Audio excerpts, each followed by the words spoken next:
Vous aussi, vous trouvez que ça part dans tous les sens aux États-Unis ? Pourtant, il y a probablement une ligne commune derrière les mesures, celle des philosophes de l'ombre, dits des Lumières sombres. Ils veulent la monarchie, plus de capitalisme, et ils n'y sont pas pour rien si un grand patron s'accapare le portefeuille de Washington. You're fired. Le premier, c'est Nick Land, un philosophe britannique, fondateur d'un centre de recherche cyberpunk à l'université de Warwick. Ses références intellectuelles sont clairement à gauche, il y puise de quoi défendre un concept qui paradoxalement est aussi très à droite, l'accélérationnisme. Il développe cette idée que pour mettre fin, ou en tout cas pousser le capitalisme vers ses contradictions, il faut aller à fond dans le capitalisme et le pousser jusqu'à son excès. Mais lorsque Nick Land part vivre en Asie, il est séduit par des modèles de gestion efficaces mais autoritaires, par opposition à des démocraties occidentales selon lui trop protectrices et des sociétés multiculturelles fragmentées. Le second, c'est Curtis Yarvin, un informaticien américain connu pour plusieurs blogs où il détaille sa pensée. Comme les libertariens, il veut un maximum de liberté économique, mais il explique que la démocratie est une expérience ratée et inefficace.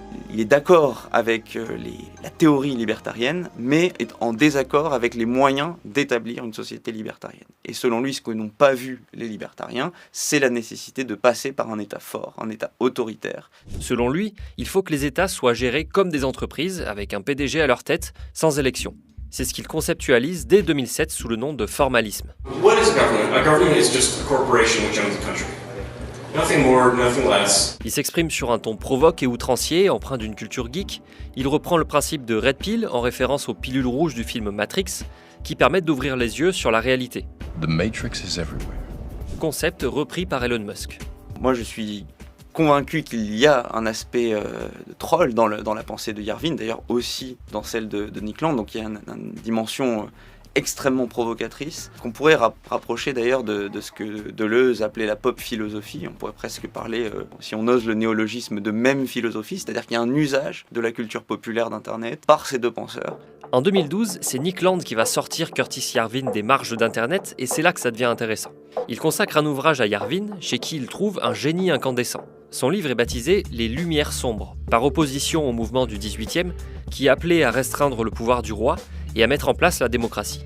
La formule claque et popularise ses idées auprès d'un public plus universitaire. Donc il y a une critique de la démocratie comme étant inefficace. Et donc la défense principale de la monarchie n'est pas une défense qu'on pourrait dire conservatrice, mais c'est vraiment une défense stratégique dans le sens où c'est le modèle, selon Yarvin, le plus efficace. Yarvin et ses soutiens ne veulent pas rétablir un ordre moral, contrairement à d'autres conservateurs anti-immigration, anti-LGBT+. Pour eux, la morale est d'ailleurs un frein à l'efficacité de l'État-entreprise. Les gardiens de la morale, ce sont ce qu'ils désignent comme la cathédrale. La justice, l'université, les médias, le personnel politique, fréquemment désignés comme des adversaires par Donald Trump. The judge is corrupt, in my opinion.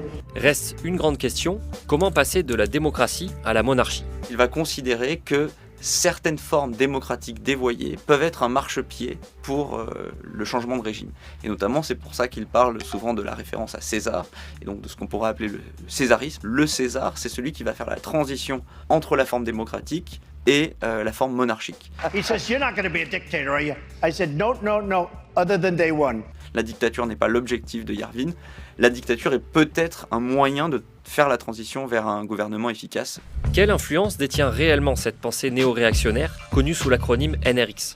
Est-ce que Trump lit Yarvin ? Difficile à dire, mais énumérons quelques parallèles troublants.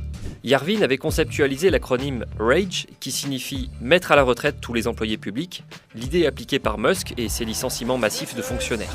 The chainsaw for bureaucracy. Il a été cité par J.D. Vance, le vice-président, et Marc Andreessen, entrepreneur milliardaire de la tech. There's this guy Curtis Yarvin who's written about some of these things. Curtis Yarvin was also a good friend of mine. Michael Anton, défenseur du concept de césarisme, ce système autoritaire cité plus tôt, est aujourd'hui membre de l'administration Trump. Une start-up de Yarvin a été financée par Peter Thiel, un des cofondateurs de PayPal avec Elon Musk. C'est aussi Thiel qui a accueilli Trump et ses soutiens lors d'une fête la veille de l'investiture. Et puis, il y a ce curieux parallèle sur Gaza. En 2023, Yarvin propose de faire de l'enclave palestinienne une ville-entreprise vidée de ses habitants, avec ses hôtels de luxe, sa crypto-monnaie, un plan pour en faire une sorte de Riviera du Moyen-Orient, aujourd'hui sérieusement envisagé par Trump. Les lumières sombres pourraient-elles inspirer l'extrême droite de notre côté de l'Atlantique ? Ce qu'on sait, c'est que le blogueur est récemment venu en France, qu'il a répondu à une interview. On ne sait pas s'il a rencontré des penseurs ou des politiques français. Néanmoins, on voit qu'il existe en France une volonté d'avoir une personnalité autoritaire. Par exemple, 48% des Français pensent qu'il faudrait moins de démocratie et plus d'efficacité selon le baromètre de la confiance politique du Cevipof. Et également une certaine attirance pour l'idée d'un gouvernement technocratique. Donc, je ne pense pas qu'il y ait de néo-réaction et de culture néo-réactionnaire encore en France. Néanmoins, il y a les ingrédients pour qu'elle puisse émerger, à condition qu'une forme de libertarianisme se développe, ce qui n'est pas du tout évident par rapport à la culture politique française.